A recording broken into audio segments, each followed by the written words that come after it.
বাংলাদেশের সবচেয়ে একটা গুরুত্বপূর্ণ প্রজেক্ট পদ্মা ব্যারেজ, সেটার স্টাডি রিপোর্ট, কারিগরি দিক সমীক্ষা প্রায় সম্পূর্ণ। একনেকে মিটিং যেটি হবে, একনেক সভায়, তার আগ পর্যন্ত আমাদের প্রায়োরিটি বেসিস কি কি কাজগুলো সম্পন্ন করা দরকার ইমিডিয়েট, সেটা নিয়ে আমরা বিশদ আলোচনা করেছি। কারণ এই পদ্মা ব্যারেজটি বাংলাদেশের 1/3 জনগণের সুবিধার্থে প্রয়োজনে খুবই গুরুত্বপূর্ণ এবং জনগুরুত্বপূর্ণ বিদায় আমরা আমাদের যে নির্বাচনী অঙ্গীকার ছিল, মাননীয় প্রধানমন্ত্রী নির্বাচনের আগে রাজশাহীতে এই প্রজেক্টটি নিয়ে কথা বলেছেন, প্রতিশ্রুতি দিয়েছেন এবং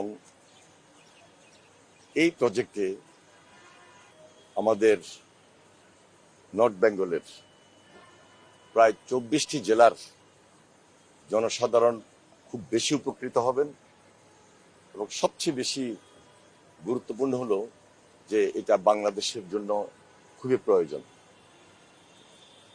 শুধু ইরিগেশন না, সকল দিক বিবেচনায় জনস্বার্থে এই প্রজেক্টটি, এই প্রকল্পটি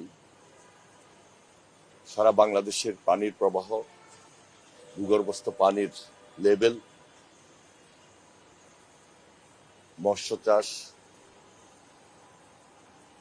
এবং কৃষি প্রধান এলাকা হিসাবে সব দিকে সবাইকে আমরা কিভাবে সমন্বয় করতে পারি সেই দিকে আমরা বিশেষ নজর দিয়েছি এবং আমরা আশা করছি যে আমরা এই প্রজেক্টটা খুব শীঘ্রই একটা মিটিংয়ে উপস্থাপন হবে, আলোচনা হবে এবং সিদ্ধান্ত গৃহীত হবে।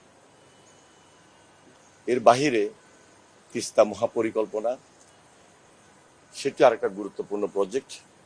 এই প্রজেক্টটি নিয়েও খুব প্রাথমিকভাবে আলোচনা হয়েছে, যেহেতু এটা ফিজিবিলিটি স্টাডি ইতিমধ্যে চলছে, আরো বেশি স্টাডি করতে হবে, কারিগরি দিক সমীক্ষা সবকিছু বিবেচনা করে আমরা কি বেনিফিট নিয়ে, কি বেনিফিট দিয়ে ওই এলাকার মানুষকে, দেশবাসীকে আমরা সম্পৃক্ত করব, সেই দিকে আমরা বিস্তারিত তুলে ধরেছি, আলোচনা করেছি। এতটুকু পর্যন্ত আজকে আমাদের আলোচনা ছিল।